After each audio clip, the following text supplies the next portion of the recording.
Buenos días a todos y todas. Para nosotros es un placer participar en este Congreso Solidario que nos permite pensar y construir estrategias de intervención oportunas a partir de las conversaciones generadas sobre la infancia en tiempos de aislamiento.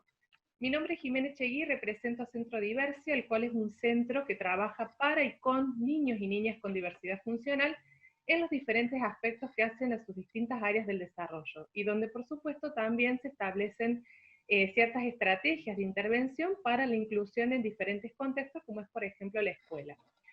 Todo este trabajo es posible gracias a un equipo interdisciplinario que lo conforma, que se integra por profesionales del área de la psicología, fonoaudiología, psicomotricidad, psicopedagogía, kinesiología, docentes de educación especial y trabajo social.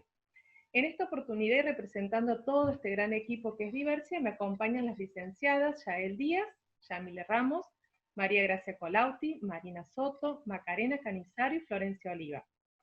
Acá queríamos compartir con ustedes y todas ustedes un breve resumen o algunas de estas estrategias de trabajo que realizamos como equipo, porque compartimos con muchos de los colegas desde el inicio de la cuarentena hasta esta parte como sentimientos similares, es decir, cuando uno se pone a pensar cuáles son los sentimientos que nos invaden en este tiempo, sobre todo al inicio, tiene que ver con la incertidumbre, la duda, si determinadas estrategias o herramientas que implementamos fueron oportunas o no, o teníamos que buscar otras.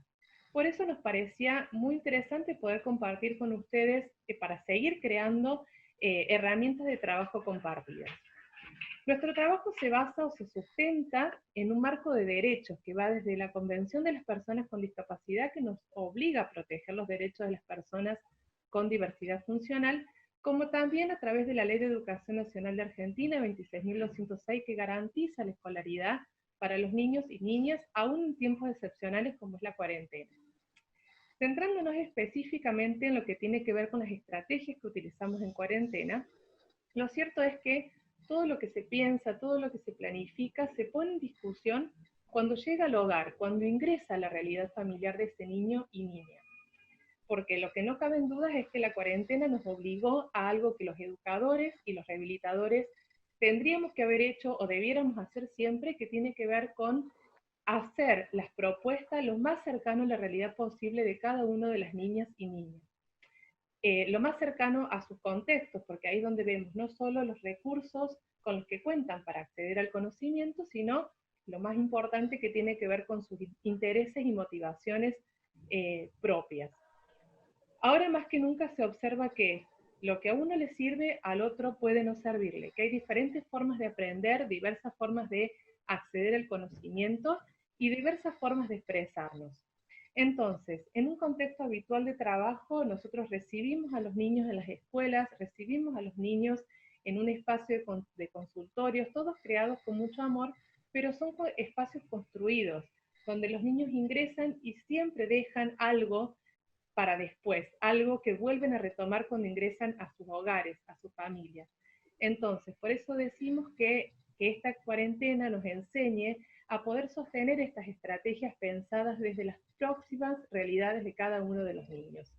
Por eso, en esta cuarentena lo que decidimos es fortalecer dentro de este equipo de trabajo, ahora más que nunca, esta retroalimentación de las propuestas dentro de lo que cada uno de los niños y niñas nos devuelve de estas propuestas de intervención, y fortalecer de manera paralela el eje central de nuestro trabajo, que es el juego, lo lúdico, que es la puerta que nada más y nada menos abre lo que es el interés y la motivación de los niños y niñas y la forma en la que procesan sus emociones.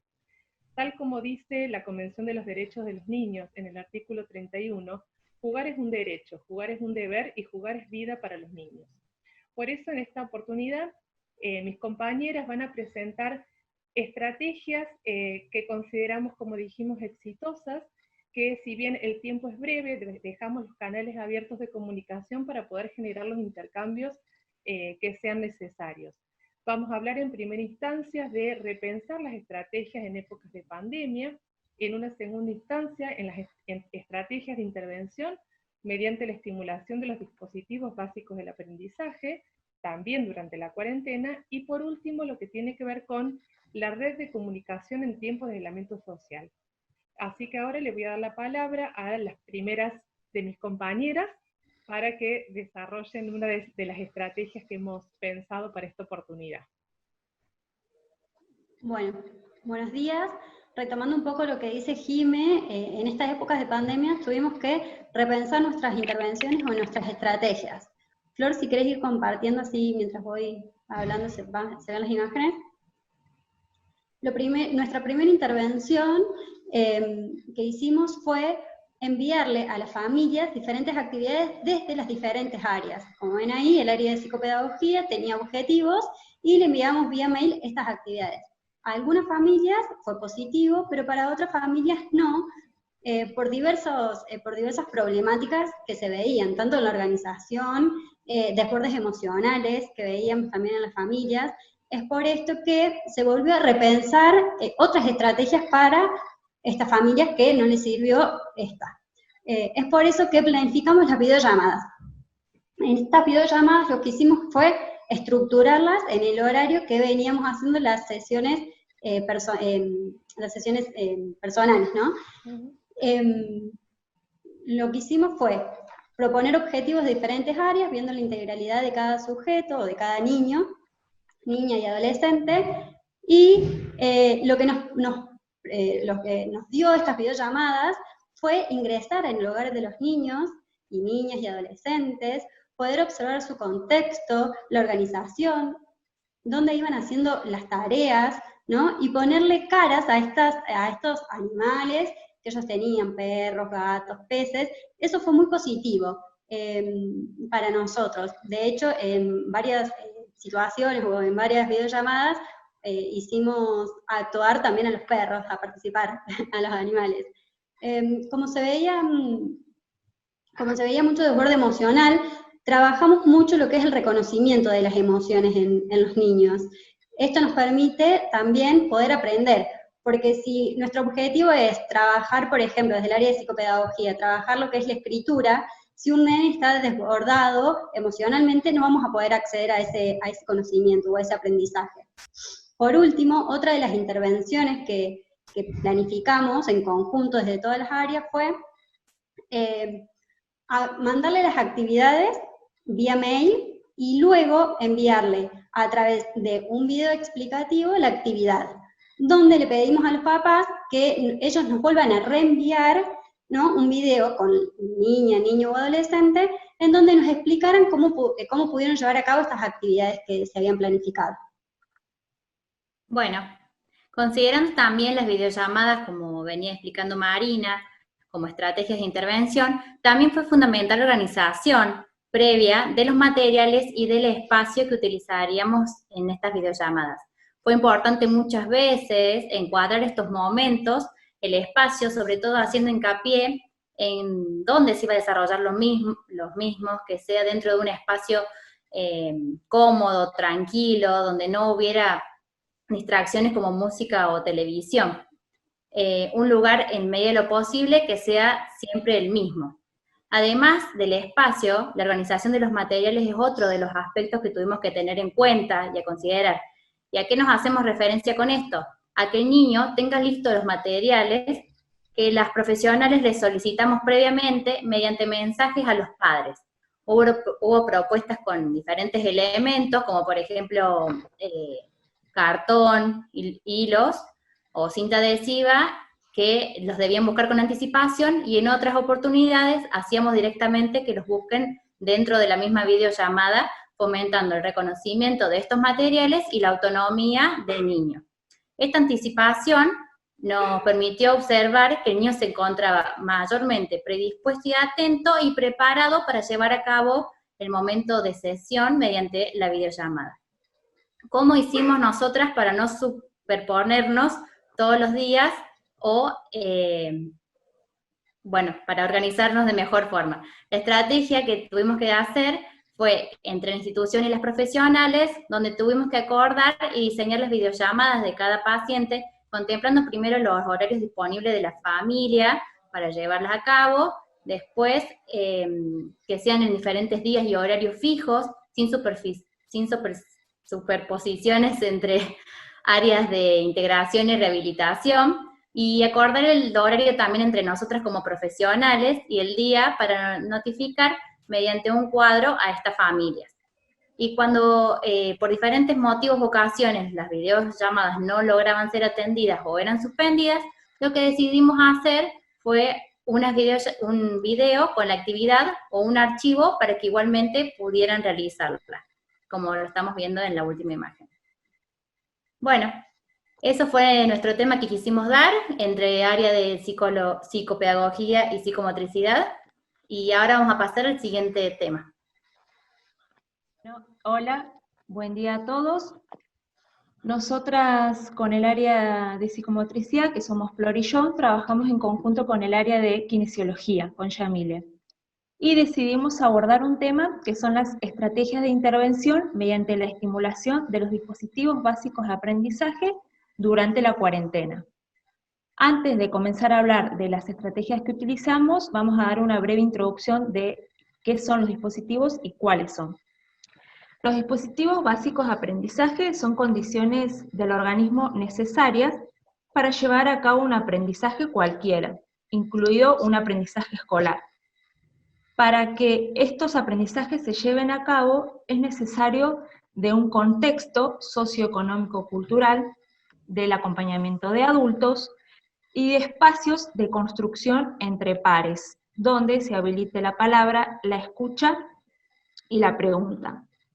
Entonces, cada vez que aprendemos algo, se ponen en juego estos dispositivos, que son la atención, la memoria, la motivación, la sensopercepción y la habituación. Yo voy a comenzar hablando de la atención, que es un proceso discriminativo y complejo que acompaña todo el procesamiento cognitivo. Y la memoria es la capacidad de guardar información, retenerla y luego recuperarla para evocar recuerdos del pasado. Una de nuestras pacientes de Diversia, con la que trabajamos, se vio afectada en ella la motivación y la atención y la memoria, por lo que recurrimos a trabajar con ella a través de la motivación y del juego. Una de las propuestas que hicimos fue el armado de un abecedario, donde ella debía buscar figuras de cada letra, que comiencen con cada letra, recortar y pegar. Entonces esto la motivó a poder terminar, completar, aprender, y luego pudimos hacer un bingo de letras. Y ahora mi compañera Yamile va a hablar de los otros dispositivos de motivación, habituación y sensopercepción.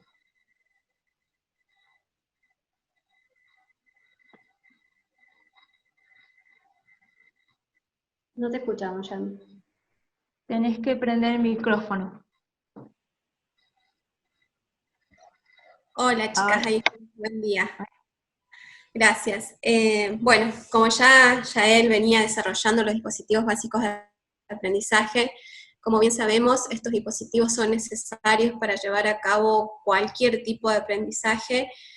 Lo que hemos visto en este tiempo de cuarentena es que estos dispositivos básicos de aprendizaje se han visto afectados en la mayoría de los niños debido sobre todo al confinamiento que ha hecho que haya un cambio en su estructura, ¿sí? En su organización, en el reconocimiento de sus actividades, en su motivación, ¿sí? Entonces nosotros hemos tenido que reevaluar las nuevas maneras para poder abordar de manera terapéutica a estos niños en donde se han visto afectados estos dispositivos básicos de aprendizaje, ¿sí? Hemos tenido que evaluar de nuevo sus capacidades, sus dificultades, y en base a eso poder plantearnos objetivos que nos pudieran poder seguir desarrollando la estimulación del aprendizaje aún estando los niños en casa, como sería posible estando ellos yendo al consultorio, ¿sí? Bueno, para definir más o menos así, de manera concisa, la motivación me parece que es un dispositivo básico de aprendizaje que es el que más se afectó, y secundariamente se han afectado los otros, ¿sí? por el cual nosotros usamos como herramienta principal para estimular este dispositivo el juego, ¿sí? O, bueno, todas las actividades que fuimos a realizar se tuvieron que realizar de manera lúdica.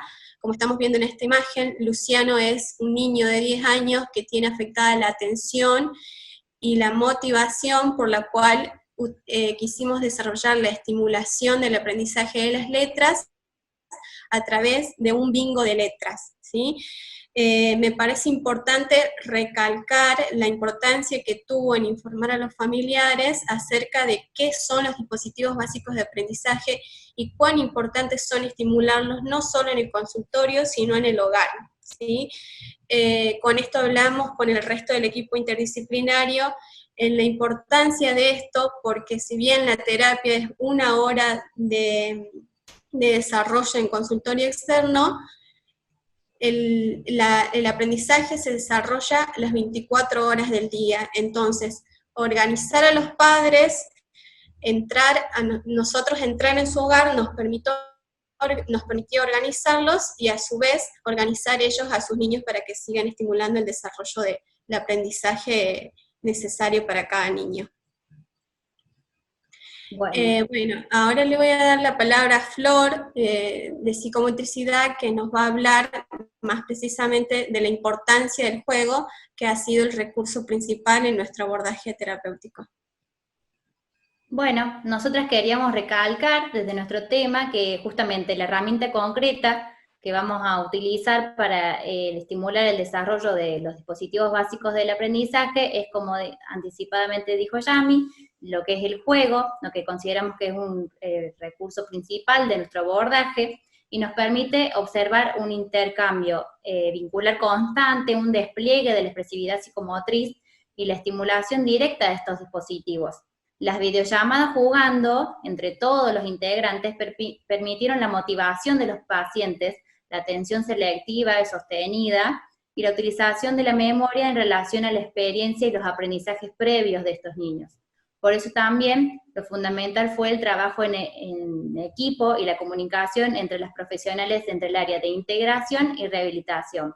¿Para qué? Para respetar así la edad funcional del paciente y el desarrollo de un juego acorde, considerando el juego como un proceso que comienza en una etapa sensorio-motora, sucede a lo simbólico, trasciende a lo preoperacional e incluye un proceso desde el juego individual a un juego paralelo, un juego más cooperativo, y luego un juego arreglado directamente en el periodo de las operaciones concretas, en una edad de 7 a 11 años, donde se encuentran la mayoría de nuestros pacientes, y donde existe la posibilidad de juegos de lectoescritura, como estamos viendo, la resolución de problemas, las instancias de seriación y clasificación, reversibilidad, y luego finaliza con las operaciones formales a partir de los 12 años en adelante. Por eso, para finalizar entonces, desde nuestras áreas, desde kinesiología y psicomotricidad, consideramos a los juegos relacionados a las capacidades neuromotoras y aspectos cognitivos, socioemocionales, para la estimulación y el despliegue de estos dispositivos básicos de aprendizaje durante la cuarentena. Bueno, desde las áreas de psicopedagogía hemos trabajado con articulación con todo el equipo. Sobre todo hemos trabajado siempre en comunicación con las integradoras. Así que vamos a conversar un poco con mi compañera Maca sobre cómo hemos trabajado con una de nuestras pacientes, Luna, cómo hemos podido articular desde un espacio terapéutico y un espacio más escolar, cómo se desdibujan, porque el espacio físico se desdibuja en la virtualidad, cómo poder simbolizarlo y recrearlo dentro de la familia. Bueno, la situación de aislamiento nos puso muchos nuevos desafíos y nos puso a repensar nuevas formas. Como contaban mis compañeros, en un principio se ha pensado en enviar actividades virtuales, pero si pensamos en lo fundamental del vínculo terapeuta-paciente, debe haber un aquí y ahora, aunque sea virtual, un intercambio, es necesario, todo lo que ocurra va a ocurrir mediante ese vínculo. Entonces, ha sido importante repensarnos de ese lugar y tomar la decisión de trabajar por videollamadas, por ejemplo. Bueno, al trabajar por videollamadas se abre todo un mundo nuevo, porque ¿qué pasa? En el consultorio físico dentro de Diversia recibimos los relatos que trae la familia de lo que ocurre en la casa. Pero al trabajar en videollamada, vemos, no con la palabra mediante, con el relato mediante, sino con la pantalla mediante. Es lo único que media entre lo que ocurre y lo que llega, y la interpretación, por supuesto, ¿no? Entonces, de cierta forma hemos ingresado a la casa, nos hemos metido dentro de su casa, y eso requiere una habilitación de la familia, de la paciente, del paciente. Bueno, entonces, primero se ha trabajado en esto, en establecer la comunicación virtual, el ingreso a la familia, y también darle toda una significación a la información nueva que estamos teniendo sobre la dinámica familiar. En un principio insistíamos en la presencia de los padres, qué importante la presencia de los padres, que estén los padres, y luego, al ir trabajando con cada paciente, nos dimos cuenta de que ya era hora de hacer el trabajo inverso, bueno, menos presencia de los padres para que los chicos tengan más autonomía. Entonces es constantemente ir intentando, ir reinventando formas, porque así son los procesos de aprendizaje, no es una línea ordenada y recta, sino que es un camino sinuoso de idas y vueltas también. Así que bueno, hemos trabajado en esto de la presencia de los padres, más y menos presencia.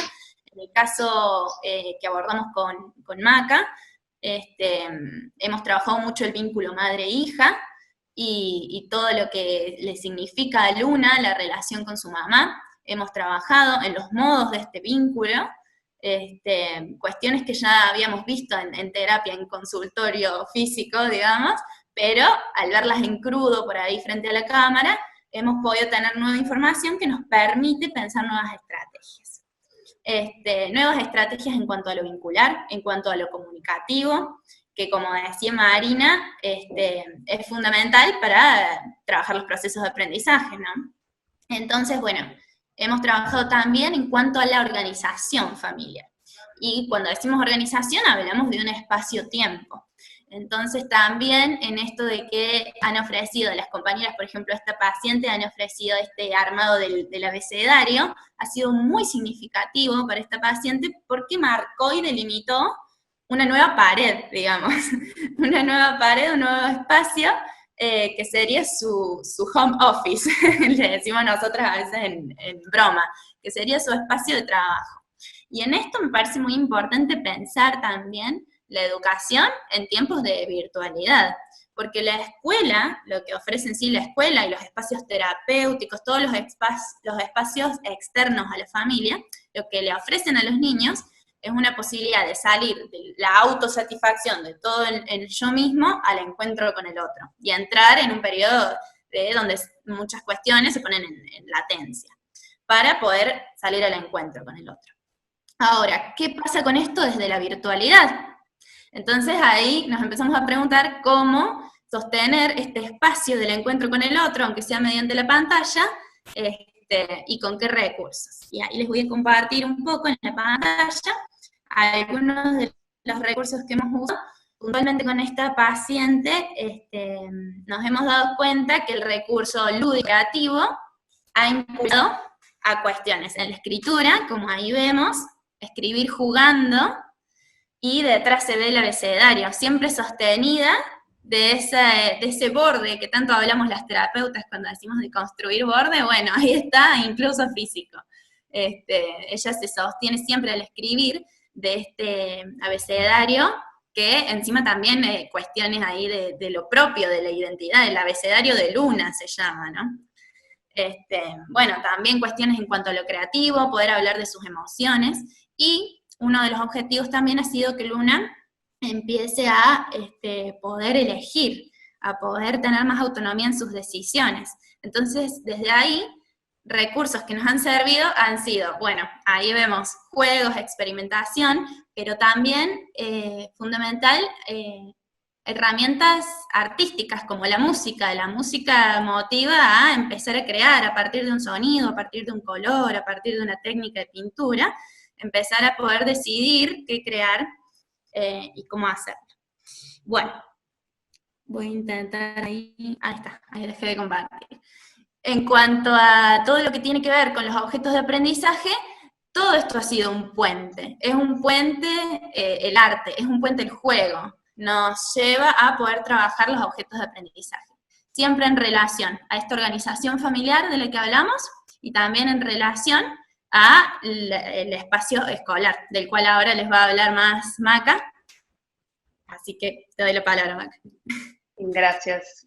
Hola, buenos días a todas. Sí, estábamos hablando del tema de la comunicación y teniendo en cuenta estos tiempos de aislamiento social que son obligatorios, también lo podemos tomar utilizando los recursos y la cantidad de recursos y herramientas tecnológicas que nos brinda hoy en día en la actualidad para facilitar, para reforzar y para mejorar la comunicación a distancia. Es importante tener en cuenta como profesionales, como terapeutas, el valor que tiene una buena comunicación. Y nos referimos al feedback, es decir, de la información entre las partes, de poder mediar, de poder despejar dudas, de ser flexibles, de ser comprensivos y empáticos ante el otro, más que nada porque no sabemos cómo está atravesando esta situación de aislamiento. Es un caso en particular, es un caso único que no muchos han pasado en otros tiempos, y esto permite y favorece la organización diaria de la familia. Estamos hablando de disminuir también el grado de ansiedad, de preocupación que puede generar esta situación, de que los niños no vayan a la escuela, de brindarles la seguridad de que están acompañados, de a pesar de estar a través de una pantalla, estamos en contacto, estamos ocupándonos sobre mantener el aprendizaje y la dinámica terapéutica más allá de la distancia. Además, esta red de comunicación nos permite visibilizar las partes implicadas, es decir, utilizamos el caso de Luna, donde la escuela es quien emite las actividades, a la maestra integradora, quien hace las adaptaciones necesarias. Pero no solo hacer las adaptaciones sirve, sino también poder brindarles un análisis del nivel funcional que posee actualmente el alumno y brindar herramientas para que este feedback se mantenga para trabajar y trabajar en conjunto entre todas las áreas. En nuestro caso, como comuniqué anteriormente, la maestra envía las actividades, se realizan las adaptaciones y nuevamente la maestra es quien reenvía a la familia un archivo único con toda la información organizada día por día para favorecer esto de la organización diaria de la familia. Y a su vez se trabajan integrando los objetivos terapéuticos con el centro integrador y con los profesionales. Es decir, tomamos en cuenta la importancia de la comunicación entre las partes. Al principio solo lo que hacíamos era la adaptación de las actividades y luego fuimos incorporando videollamadas acorde a los días que tocaba ir a la escuela, en mi caso como maestra integradora, y poder trabajar en el momento con esas actividades adaptadas. Es decir, no es solo el hecho de adaptar una actividad, sino también trabajar y despejar las dudas en el momento y que los padres, en caso de presenciar la videollamada, puedan utilizarnos como modelos y puedan utilizar herramientas que les sirvan en el día a día a ellos. Así que eso. Creo que ya estamos. Perfecto. Bueno, desde ya agradecemos la posibilidad que tenemos nosotras como equipo de poder participar de esta instancia tan productiva, como dije al principio, lo digo en nombre de todo el equipo, para poder construir conocimientos en diálogo con otros colegas, porque sabemos que esto tiene llegada a un montón de colegas del área. Entonces, bueno, de parte de todos los que hacemos Diversia, y como digo, representando al equipo, nos interesa dejar abierta la puerta para consulta, ya sea al equipo en general o a alguna de las profesionales que está aquí presente en particular. les voy a compartir también la pantalla para...